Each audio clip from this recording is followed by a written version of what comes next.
Students, welcome to our channel. आज हम देखने वाले हैं explanation of the poem dust of snow.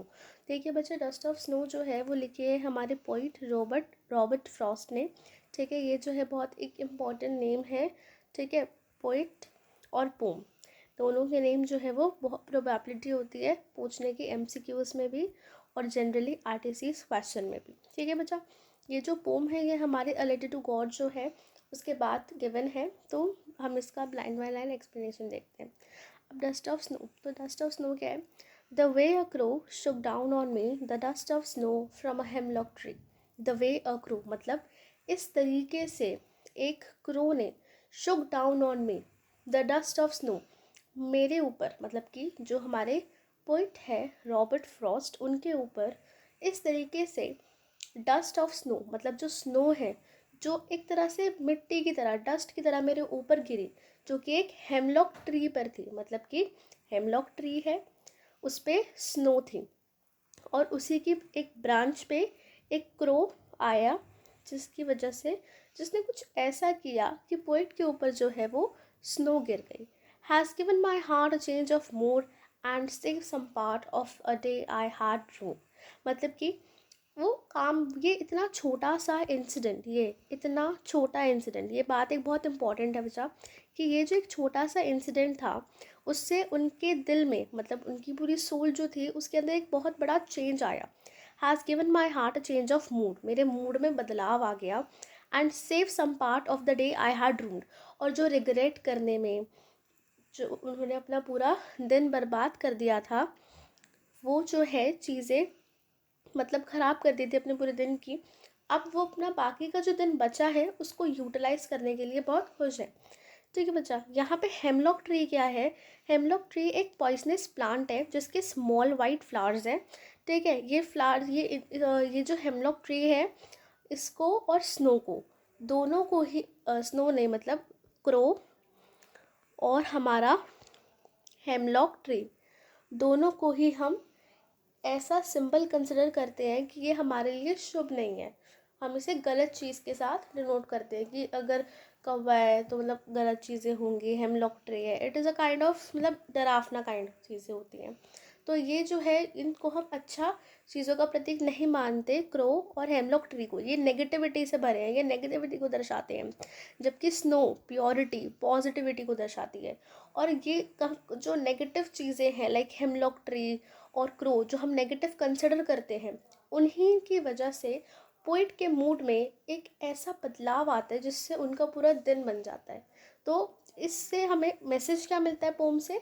तो मैसेज इसका यही है कि हर एक छोटे छोटे इंसिडेंट्स जो होते हैं हमारी लाइफ में उनका कितना बड़ा कितना मेजर रोल हो सकता है। और क्या हो सकता है कि हम जो कंसिडर करते हैं ना कि कोई चीज़ नेगेटिव है, अगर ये चीज़ हमें दिख गई है तो हमारे साथ कुछ नेगेटिव होगा, तो ऐसा कुछ नहीं होता है। क्योंकि अल्टीमेटली नेगेटिव चीज़ें नहीं होती हैं, नेगेटिव हमारे थॉट्स होते हैं। अगर हम सोचेंगे कि हमारे साथ कुछ गलत होगा तो डेफिनेटली गलत होगा, फिर चाहे आप प्योरिटी के आसपास रहो, आप पॉजिटिविटी के आसपास रहो, तब भी आपके साथ गलत होगा क्योंकि आप नेगेटिव थॉट्स लेके चल रहे हैं अपने साथ। ठीक है, तो ये मैसेज है इस पोम का, डस्ट ऑफ स्नो का। अब थीम देख लेते हैं। तो थीम क्या है यहाँ पे? थीम है नेचर एंड इट्स सिंपलिसिटी। मतलब नेचर जो है वो कितना ब्यूटीफुल है, कितना सिंपल है। And nature has the power, या फिर हम कह सकते हैं कैपेसिटी टू हील। कि नेचर जो है, लेट देखो बच्चा, एक एग्जांपल है, ये बहुत जनरल है। जैसे कि आपको गुस्सा हो रहा होता है, आपका मूड बहुत स्पॉइल होता है, बारिश हो रही होती है, मौसम इतना अच्छा हो जाता है, तो हमारा मन जो है वो बहुत अच्छा हो जाता है। तो नेचर जो है उसके एक छोटे से काम की वजह से इतनी बड़ी पावर है कि उससे हम हील हो जाते हैं। और इसमें एक आयरनी भी है। आयरनी का मतलब क्या होता है कि हम सोचते कुछ है और हो कुछ जाता है। लाइक अब क्रो और हेमलॉक ट्री ये नेगेटिविटी को दर्शा रहे थे, राइट, ये हमें नेगेटिविटी दर्शा रहे थे, पर इन्होंने ही पॉजिटिव काम कर दिया, है ना। इन्होंने हमें परसिस्ट किया कि हम अपने थॉट को चेंज करें, that it is not necessary कि कोई नेगेटिव चीज़ हमारे आसपास है तो हर एक चीज़ नेगेटिव ही हो। ठीक है बच्चा, अब हम राइम्स ही डिस्कस कर लेते हैं इसकी।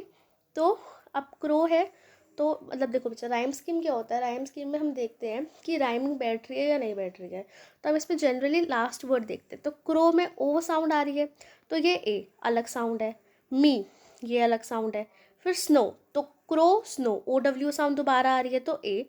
ट्री और मी, ई साउंड बार बार आ रही है तो बी। तो ए बी ये फर्स्ट वाले आपके स्टैंजा की राइम स्कीम हो जाएगी। फिर हार्ट, तो हार्ट एक अलग चीज़ है तो सी। मूड, डी, डी साउंड है तो यहाँ पे इसका डी हो जाएगा। फिर पार्ट, तो हार्ट और पार्ट सेम सेम, तो यहाँ पे सी। और रूइंड और मूड ये भी सेम सेम, तो डी की साउंड आ रही है लास्ट में तो ये भी डी हो जाएगा। तो हमारी राइम स्कीम क्या हो जाएगी, rhyme scheme will be A B C D C D. ठीक है बच्चा, ये हो गई हमारी राइम स्कीम। उसके बाद यहाँ पे काफ़ी सारे हमारे पोएटिक डिवाइस यूज़ हो रहे हैं। यहाँ पे एक इम्पॉर्टेंट पोएटिक डिवाइस है has given my heart. MCQ में ये पूछ लिया जाता है, ये इंपॉर्टेंट है। Has given my heart a change of mood. तो हैज़ गिवन माई हार्ट का क्या है कि जैसे कि ये जो इंसिडेंट हुआ कि क्रो की वजह से पोइट के ऊपर जो हेमलॉक ट्री पे स्नो रखी थी वो गिर जाती है, तो उससे जो उनका मूड चेंज हुआ, उससे उनकी पूरी बॉडी रिफ्रेश हुई, उनकी पूरी सोल के अंदर एक एनर्जी आई, एक पावर आई कि वो अपने दुख से, जो भी जिस दुख से भी वो गुजर रहे हैं उससे वो बाहर आ सके। तो हैज़ गिवन माई हार्ट, तो उनके सिर्फ दिल में चेंज नहीं आया, उनकी पूरी बॉडी में चेंज आया। बट यहाँ पे हमने उनकी बॉडी को सिर्फ एक हार्ट वर्ड से रिप्रेजेंट करा हुआ है। तो ऐसी ही चीज़ को हम कहते हैं सेनेक्टो। ठीक है, सेनेक्टो। ठीक है, सिनेक्टो का मतलब uses a part to represent the whole. सिर्फ एक पार्ट को यूज़ करते हैं हम पूरा रिप्रेजेंट करने के लिए। जैसे कि एक एग्जांपल है, ये बहुत कॉमन और प्रोमिनेंट एग्जांपल है, ग्रेट सेट ऑफ व्हील्स।